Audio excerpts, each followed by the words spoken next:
More will come actually because with Sagarmala facilities being provided, many cruises will come up now in future. Domestic cruises. Domestic cruises. We have such a vast coastline. We'll have many more coming in. Sir, any scope of expansion of MPT will do whatever best possible, what all relaxation required as per the permitted rules will extend to these people.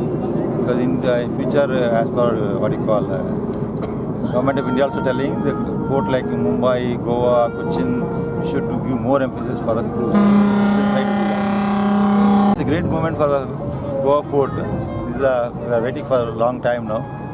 Once it is started, we will feel definitely there will be a lot of new things happens.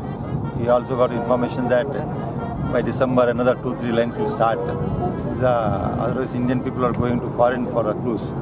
Now it's an opportunity for them to have cruise in India itself.